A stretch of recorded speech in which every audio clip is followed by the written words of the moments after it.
अब हम जनरल जो पीड्स की हिस्ट्री है वो हम लेना सीखते हैं। सबसे पहले तो हम एक सिनेरियो जो है माइंड में बनाते हैं। जैसा मेरा जो केस आया था वो था एक हाइड्रोसेफलस का पेशेंट, ठीक है। अब हाइड्रोसेफलस था, उसको कंजेनिटल, ठीक है, उसकी मतलब माँ के पेट के अंदर 9 मंथ ऑफ गेस्टेशन पे ही डायग्नोस हो गया था कि उसको जो है वो हाइड्रोसेफलस है। जब वो पैदा हुआ, पैदा होने के बाद उसको वीपी शंट डला, ठीक है। उसको वीपी शंट का मतलब ये है कि उसको वेंट्रिकुलर पेरिटोनियस शंट जिसमें हम प्लेस करते हैं हाइड्रोसेफलस में, ताकि सीएसएफ ड्रेन करे टू द पेरिटोनियम। अच्छा, अब उसके बाद उसने 9 मंथ पे उसको वीपी शंट हुआ था, और उसके बाद उसने जो प्रेजेंट किया था वो दोबारा अब जब आया था तो वो 1.5 ईयर्स ऑफ एज में आया था, मतलब तकरीबन वो 18 मंथ्स का था। सो 18 मंथ्स में प्रेजेंटेशन उसकी हुई थी with a fever, feeds and vomiting. So अब इस सिनेरियो को बिल्कुल माइंड में रखें और हम इसी को लेके सीखेंगे कि हमने किस तरह हिस्ट्री लेनी है। तो सबसे पहले तो हमें पता है कि हमने सबसे पहले जो है उसका बायोडाटा लेना होता है। बायोडाटा में क्या लिखना होता है? बायोडाटा लिखना होता है कि आपने पूछना है उसका नेम, ठीक है, उसके फादर का नेम, ठीक है, और उसके बाद जो है उसकी एज, और उसके बाद रेजिडेंट ऑफ, और रेजिडेंट के बाद वो एडमिटेड थ्रू कहाँ से, वो एडमिटेड ओपीडी से या फिर इमरजेंसी से, ठीक है, और उसके बाद डेट मेंशन करनी है। सो हमारा क्या सेंटेंस बनेगा इस सबको करते हुए? सपोज करें हम उसका नाम रखते हैं अली और फादर का नाम रखते हैं मोहम्मद अकमल, ठीक है। अब ये है कि, ठीक है, my patient Mohammad Ali son of Mohammad Akmal, ठीक है, 18 मंथ्स या 1.5 years old, resident of Ahmadpur, admitted through emergency, dated, कोई भी डेट जो है मेंशन करनी वो आप मेंशन कर देंगे। सो उसकी एज बहुत इंपॉर्टेंट है, और उसका नेम और उसका फादर का नेम जो नहीं, ये बस इंपॉर्टेंट है। अच्छा, अब ये हमने बायोडाटा कर लिया। नेक्स्ट हमारा क्या होगा? नेक्स्ट हम बात करते हैं, आपको पता है कि अब ये पेशेंट आया है, मैं बताऊंगी कि presented with the following complaints. अब कौन कौन सी कंप्लेंट्स होंगी इसके अंदर? कंप्लेंट्स हमने जो रखी हैं फ़िलहाल वो हमने रखी हैं 3 प्रेजेंटिंग कंप्लेंट्स रखी हैं। पहली जो थी, पहले हम वो रखते होते हैं जो सबसे पहले प्रेजेंट करते हैं, मतलब जिसका ड्यूरेशन ज़्यादा होता है। उसको पहले प्रेजेंटेशन हुई थी फ़ीवर की।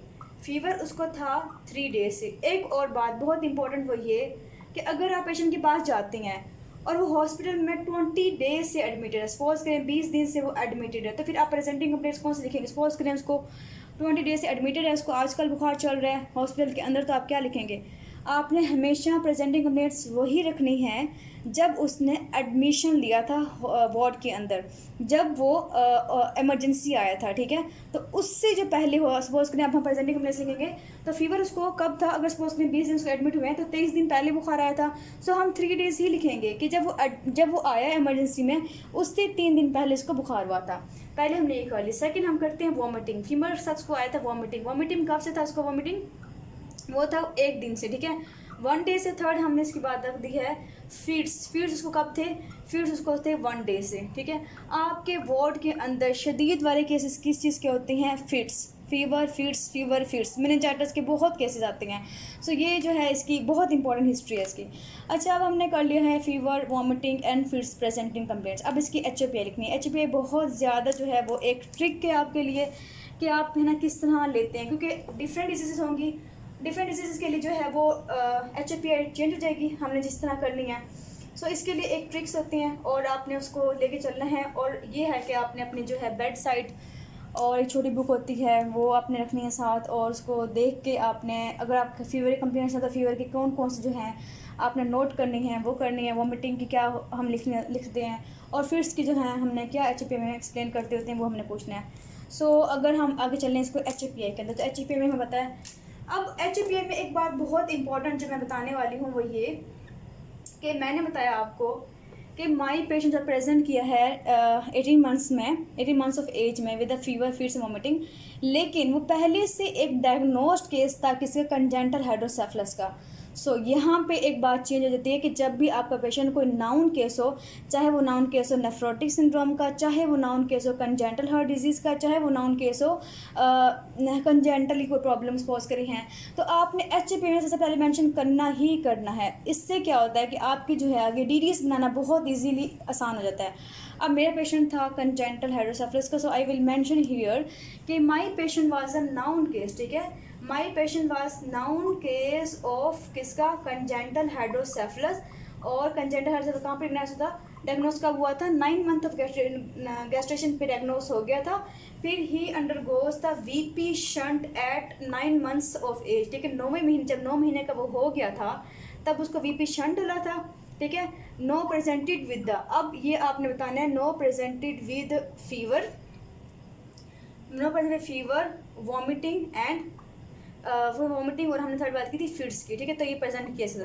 तो ये लाइन लिखना बहुत ज़रूरी है आपकी, हर जहाँ पे आप लिखते हैं, जब HP लिखते हैं तो आपने नाउन केस जो है मेंशन करना होता है, जो डायग्नोस्ड होता है, जो सबसे पहले उनको जब वो उन्होंने पहले स्टे किया होता है। पास्ट हिस्ट्री इसलिए इंपॉर्टेंट होती है कि हम पहले ही बता दें कि अगर उसे नेफ्रोटिक सिंड्रोम हुआ है, अब वो प्रेजेंट किया है विद एडीमा या फेस उसका बहुत बड़ा हो गया, फिर कुशिंगोइड हो गया, तो वो उसकी कॉम्प्लिकेशन हो सकती हैं।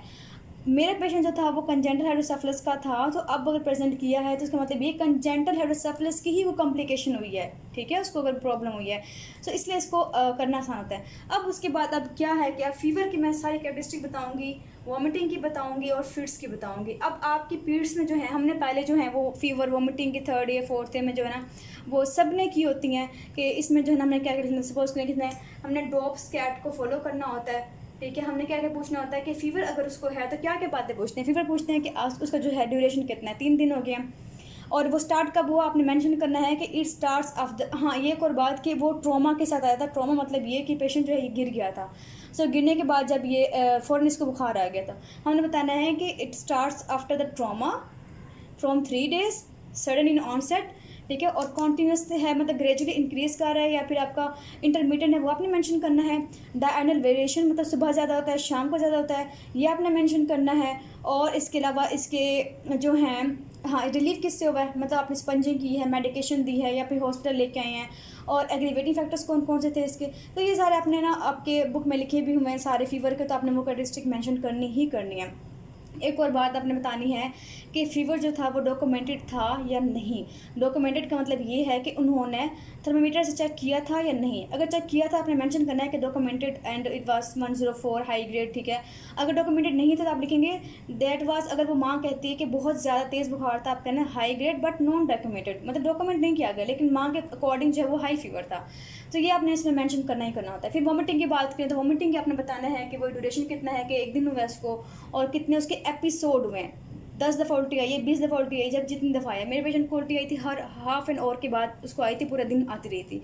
अच्छा, वॉमिटिंग की क्वांटिटी कितनी थी, 1 कप था, हाफ कप था ईच एपिसोड पे।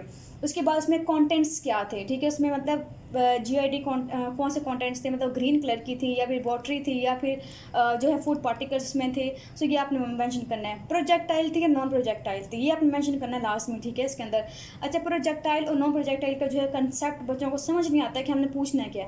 अगर आपने पूछना है कि उसकी जो उल्टी है उसके कपड़ों पर गिर गई, सपोज करें प्रोजेक्टाइल में ये होता है कि वो जो है अचानक से उल्टी आती है, वो उसके मुँह पे और उसके कपड़ों पे नहीं गिरती, वो दूर जाकर गिरती है, तो उसके कपड़े ख़राब नहीं होते। आपने पूछना है कि बच्चे की जब वॉमिटिंग हुई थी, उसको जो वॉमिट है उसके कपड़े ख़राब हुए थे, उसका मुंह ख़राब हुआ था, और वो कहती है कि हाँ उसका मुंह ख़राब हो गया था और उसका जो है कपड़े ख़राब हो गए, सपोज करें, तो वो उसको जो है वो नॉन प्रोजेक्टाइल वॉमिटिंग थी।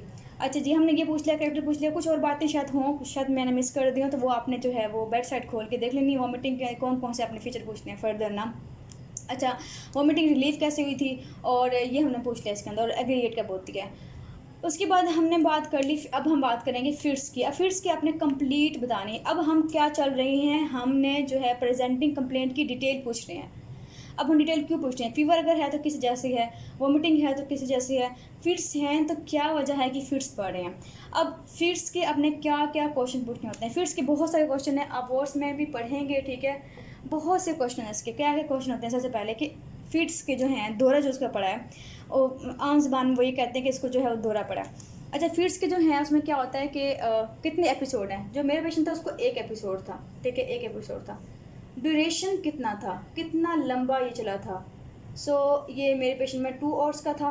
अच्छा, जनरलाइज था या लोकलाइज था। जनरलाइज लोकलाइज का मतलब ये है कि पूरी बॉडी जो है उसकी, उसमें जब ये दौरा पड़ता है बच्चों को तो इसमें पूरी बॉडी स्टिफ हो जाती है, ऐसे जैसे ना बच्चे ना ऐसे अचानक से बिल्कुल पास हो जाते हैं, ठीक है। उसमें क्या होता है कि उसके हाथ पाँव जो सारे अकड़ जाते हैं। हम पूछते हैं कि दोनों हाथ सारे पाँव पूरे बॉडी पे ही था या फिर सिर्फ एक साइड पे था। वो बताती है कि सिर्फ उसका एक बाजू हो गया था या उसका जो है कोई एक लोकलाइज्ड पार्ट बता देगी, या राइट साइड थी या लेफ्ट साइड थी, लेकिन जनरलाइज्ड में पूरी बॉडी इन्वॉल्व होगी। सो हमने बता दिया जनरलाइज्ड ही लोकलाइज्ड है। हमने पूछना है टॉनिक थे या टॉनिक क्लोनिक थे। टॉनिक में ये होता है कि उस पूरी बॉडी की टोन बढ़ जाती है, लेकिन टॉनिक क्लोनिक में क्या होता है कि उसकी जो है वो पहले एक्सटेंशन भी कर रहा है, अगर एक्सटेंशन होती है तो वो फ्लेक्स कर लेते हैं बॉडी को ना, तो इसे हम कहते हैं टॉनिक क्लोनिक। तो ये भी बहुत इंपॉर्टेंट। आपने इसके अंदर पूछ लिया टाइप कौन सी थी, टॉनिक क्लोनिक थी या फिर अच्छा उसके बाद पूछना है कि उसकी जो एक लिम्ब इन्वॉल्व थी, 2 लिम्ब इन्वॉल्व थी, 4 लिम्ब इन्वॉल्व थी, या एक लिम्ब पहले इन्वॉल्व हुई थी उसके बाद जो है सेकंड लिम्ब इन्वॉल्व हो गई है उसके बाद। अच्छा ये आपने बात कर लिया। इसके साथ हमें बताना है कि जब उसको ये दौरा पड़ा सपोज करें, उस दौरान उसकी जो ज़बान है उसके दांतों में आई थी, मतलब जैसे कुछ लोगों में ऐसा होता है कि दांत जो है ज़बान के बीच में आ जाती है, मतलब उनकी जो है बिल्कुल जा बोन्स वो भी स्टिफ हो जाते हैं, उनका भी मतलब टॉनिक स्टेट आ जाती है। सो आपने ये लास्ट में पूछना है। इसके अलावा पूछना है कि उसको फिट के दौरान यूरिनेशन और डेफिकेशन हुई थी, यूरिन पास किया था, अगर इसका मतलब पास किया इसका मतलब ये कि यूरिन ब्लैडर जो है वो इनकॉन्टिनेंस हो गया है। सो आपने ये मस्ट पूछना है। सो इसके अलावा ये पूछना है कि वो कॉन्शियस था या फिर अनकॉन्शियस था, ठीक है, मतलब वो बेहोश तो नहीं हो गया था। थर्ड पूछनी है कि उसकी आइज़ जो है वो अपरोलिंग हुई थी या नहीं हुई थी, क्योंकि बहुत से लोगों में जब फिट्स पड़ते हैं तो जो आइज़ हैं वो अपरोल हो जाते हैं, वो बताती है माँ बड़े आराम से बताती है कि उसकी अपरोलिंग हो गई थी। अच्छा उसके अलावा बताना है कि अपरोलिंग के बाद बताना है कि फ्रोथिंग हुई थी या नहीं थी, मतलब मुंह से जो है झाग तो नहीं आया था इसको। सो ये बातें आपने लास्ट में पूछनी है। तो हमने पूछनी है पूरी की पूरी एक स्टेज जो कि फिट की पड़ी थी। फिट पड़ने के बाद उससे पूछनी है कि पोस्ट इक्टेरल स्टेज। पोस्ट इक्टेरल में क्या होता है कि जो झटका पड़ा है इसको, उसके बाद जो है वो बच्चा जो है वो सो गया था या जाग रहा था, ठीक है। उसके बाद जो है उसको फिट के बाद यूरिनेशन हुई थी या उसके दौरान यूरिनेशन हुई थी, ये पूछने आपने। बाद में कॉन्शियस था अनकॉन्शियस था, ये सारी बातें आपने उससे लाजमी पूछनी है। 1 to all जो है मतलब लाजमी बताएगी। ये है डिटेल बताइए कि इसकी प्रेजेंटिंग कंप्लेंट्स को डिटेल में एक्सप्लेन किया है। सेकंड आपने बताना है इससे रिलेटेड हमने किस तरह डीडीज़ बनाने हैं। डीडीज़ का मतलब क्या है, आपने फीवर को बताया, आपने वॉमिटिंग को बताया, आपने फिट्स को बताया, ठीक है। अब आपने ऐसी बातें लिखनी हैं जिससे आप बिल्कुल डिफ्रेंशिएट कर लें कि इसकी कॉज क्या। अगर यहाँ पे सपोज करें कि उसको एडीमा था, सपोज करें एडीमा था, पूरी बॉडी के जनरलाइज एडीमा था, फिर हम डीडीज़ में क्या बताएंगे, हम डीडीज़ में सीवीएस को रूल आउट करेंगे। अब एडीमा की जो है बॉडी में स्वेलिंग या एडीमा की कॉजेज़ क्या क्या होती हैं, हमें पता है कि वो रेस्पिरेटरी की वजह से भी हो सकती है, वो सीवीएस की वजह से भी हो सकती है, थर्ड वो है लीवर की वजह से, लीवर की वजह से भी एसाइटिस डेवलप कर सकती हैं। आपने तीनों की बातें बतानी है कि रेस्पिरेटरी में अगर प्रॉब्लम है तो बताएंगे कि रेस्पिरेटरी में जो है फलां चीज़ आ रही है, या फिर वो इंटेक्ट है जो भी वो बताएंगे। सीवीएस की जैसे है तो आपने सीवीएस के बारे में एक्सप्लेन करना है कि सीवीएस में कार्डियोमेगाली या फिर कंजेस्टिव कार्डियोफेलिया जो भी आपको प्रॉब्लम आ रही है आप वो मेंशन कर सकते हैं इसके अंदर एचपीए के अंदर जो बताएगी। जैसे अगर ब्रेथलेसनेस है तो आपने पूछना है कि ब्रेथलेसनेस में 2 आपके आते हैं, रेस्पिरेटरी और सीवीएस आता है, इसकी जैसे जो है रेस्पिरेटरी डिस्टर्ब होता है। तो आपने रेस्पिरेटरी को एक्सप्लेन करना है और सीवीएस को एक्सप्लेन करना है कि उसको कोई पहले प्रॉब्लम तो नहीं थी दिल की, तो वो आपने इसमें बताना है। लीवर प्रॉब्लम है तो लीवर भी आपने बताना है कि उसको पहले हेपेटाइटिस तो नहीं था। सो ये आपने जो चीज़ें बतानी है वो इसमें कैसे जैसे कहते हैं ना कि छानना, एक चीज़ को छान के आपने बिल्कुल एक फाइनली एडीडीज़ पे आ जाना है, क्योंकि आपके बहुत से जो एग्जामिनर होते हैं वो आपकी पूरी एग्जामिनेशन तक सुनते नहीं हैं, वो सिर्फ एच तक सुन के बस कर देते हैं। वो सोचते हैं कि एच सुनने के बाद हमारा जो है फाइनल डायग्नोसिस मतलब फाइनल 3 या 4 जो है वो डीडीज़ बन जाएँ जो कि हम फाइनलाइज कर सकें एटलीस्ट। सो इसलिए आपने बाकी रिलेटेड जो है वो बतानी है। थर्ड जो अपनी बात बतानी होती है वो बतानी होती है आपने इसकी जो स्टे की है, हॉस्पिटल में स्टे की है, उससे इसको इम्प्रूवमेंट हुई है या नहीं हुई।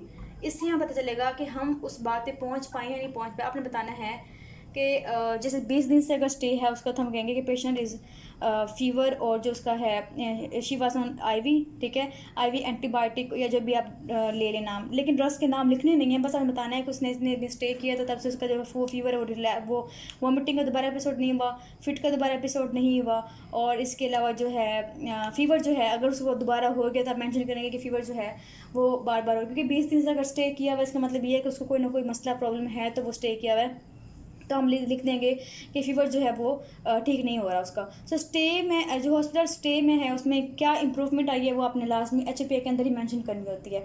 यहाँ तक जो है हमें पेशेंट की अच्छी खासी कंडीशन का अंदाज़ा हो जाता है। एचपीए में बहुत ज़्यादा टाइम लगाने का मतलब यही था क्योंकि ये इतना ही मुश्किल है। जब हम लिखने जाते हैं सो हमें बहुत सी प्रॉब्लम्स फेस करनी पड़ती हैं एचपीए लिखने के लिए, क्योंकि पूछना आपने बहुत कुछ होता है, लिखना आपने सिर्फ 3-4 लाइन्स होती हैं। आपने फ़ीवर का बताया, आपने वॉमिटिंग का बताया, आपने फिट्स का बताया, डीडीज़ में आपने बाकी रिलेटेड जो हैं वो पूछ लिया आपने, ठीक है। उसके बारे में बताया 2 लाइन्स 3 लाइन्स में, और स्टे हॉस्पिटल में 2 लाइन्स बता दिया कि उसको इम्प्रूवमेंट हुई या नहीं इम्प्रूवमेंट हुई, या फिर तो